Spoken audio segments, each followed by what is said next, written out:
Hey guys, I was asked by my community to come up to our beautiful Lewis Bennett Library, which I truly I'm going to support. pan over there because it's just, It's a you beautiful, really go can't. ahead.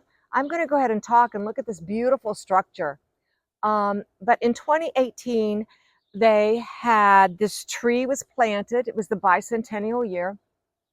And I wasn't here for the tree planting, but they called me and said, "Could you come up and weed around it and let's get it cleaned up?" Which I did because when I got here in 2018, when they planted it, and I wasn't here for the ceremony, when I arrived, um, the tree was surrounded purposely by a metal screening for two reasons. For when you have people coming in to mow and weed eat, they didn't want the bark injured at all. We have deer pressure. And so that wasn't a problem, except the other thing that had happened, they had used, and if Reg comes in here, beside the tree, when this is 5 years old, 2018, they had used a tree support. And Oh my. yeah, and when I got here, if you'll look at Is behind that it, metal? this is metal, Reg.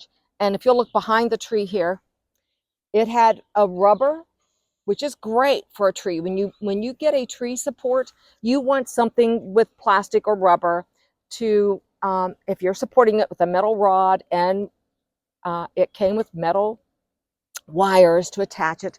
And that was all done in order to support the tree when it was young, to allow it to, go in the breeze, weave back and forth. But like all of us, and I have been gardening all my life, and there's times I'll tie a support to a limb or to a tree or to a shrub, and then 6 months later, did I check on it? No. A year later, no. And that's what happened here 5 years later.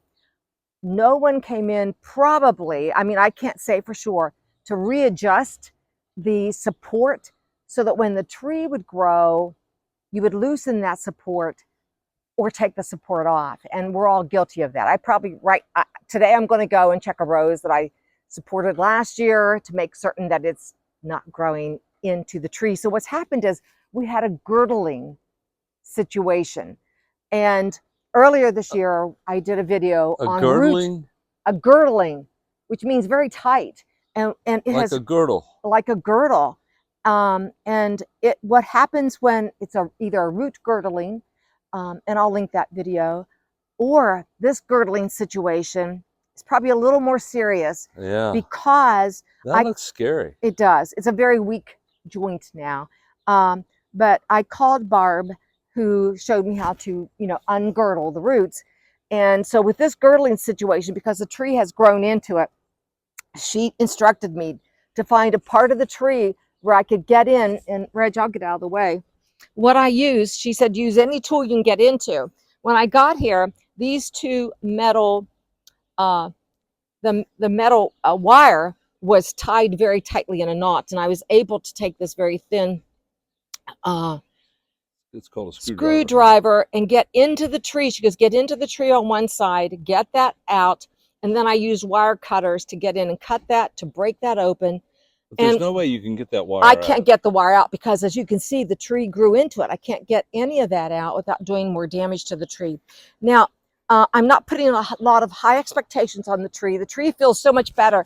By doing that, what's happened now with any girdling situation, you're going to get a little more water. It's not going to be as constricted. It'd be like holding that forever. And by breaking that open, we're going to get probably a little more water coming up and nutrients. So our hope is this tree, this is going to be a weak point. As it grows and as it gets heavier, wider, it could easily break at this point. But we're very hopeful that this beautiful maple tree, it was planted in the same spot that there once was a historic tree that shaded this whole area. And the supporters and the donors of this tree, their hope is this beautiful bench will be shaded so that when young people, old people, anyone that supports the library comes out, can be shaded by this tree and read. So I'm not putting a lot of pressure on this tree. I don't want it to feel like I'm causing it some stress, because it has enough. But Yeah, We've don't done. put any pressure on it, honey. I'm not. I will support Literally this tree. and figuratively, no pressure. No pressure on this tree. It's doing all it can do, but all we want now is for it to grow, shade this bench, and comfort someone who's going to sit here someday either reading or meditating. And what I say to anyone who's watching, go out, check whatever you have supported today, because we're going to make those mistakes. And then the other thing is support your local libraries. Please. Yes, Support your whether local it library. is through your actions, finances, just be supportive of our library so we can come here and walk in and find that book that's going to take us on an adventure that maybe we'll never go on our own. So anyhow, I'm thankful that they called me. We've got it weeded, and I'm so glad that they asked me to weed it, because in the process we found a bigger problem, and it's going to be taken care of. And I'm so thankful for the donors who planted this tree, and it's going to be fine. So thanks for watching Gardening on the West Fork, but check for your supported trees, shrubs, plants. Check your girdles. Check your girdles. Get that out of there. Let them sounds breathe. terrible, but Let them breathe. We all know what those constricted spanks feel like. Anyhow, thanks for watching Gardening on the West Fork, but support your local library.